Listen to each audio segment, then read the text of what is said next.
The Ministry of Information now appears to have advised the acting managing director of KBC, Samuel Maina, to pay out $5 billion towards the settlement of the case between the state corporation and Dubai-based Channel 2.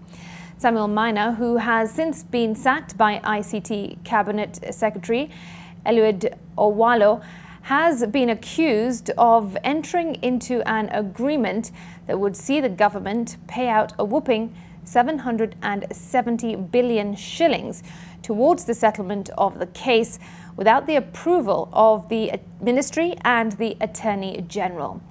NTV's Sydney Chazima has more details on this developing story.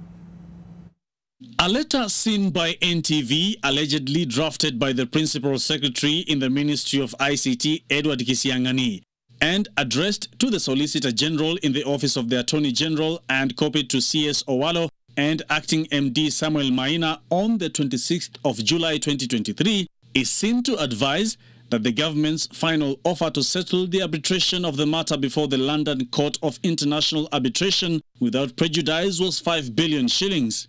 Immediate former acting MD Samuel Maina stamped his note of reception on the 8th of August 2023.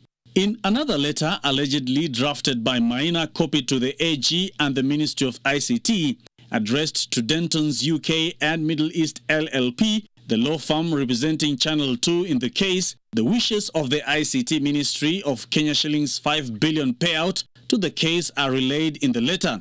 But despite the above-listed details, Maina has been accused of going further and entering into an agreement that would see the government now pay out a whopping 770 billion shillings towards the arbitration of the case before the London's LCIA without the approval of the Ministry of ICT and the Attorney General.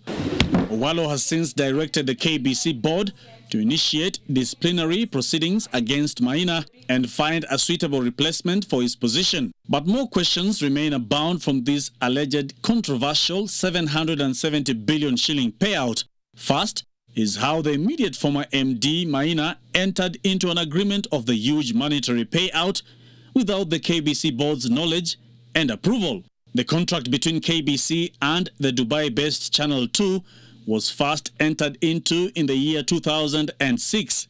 The deal would see KBC provide technical equipment towards the setting up of a digitalized channel, while Channel 2 would provide staff, programs and other resources to the established channel. But in 2009, KBC is accused of having terminated the contract without notice, with the owner of Channel 2 taking to the corridors of justice, demanding for compensation, claiming that the contract termination had caused him huge amounts in losses.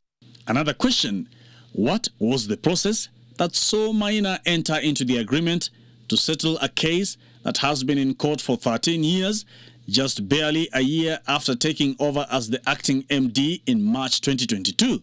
The case before the London Court of International Arbitration could yet again see the taxpayer cough out another extra 40 billion shillings in payouts should the ruling favor Channel 2 News. ICT CS Owalo has since appointed Paul Masharia, a communication expert at the National Communications Secretariat under the Ministry of ICT, as the acting MD for 6 months, pending the appointment of a substantive MD by the KBC board. Sydney Chazima, NTV.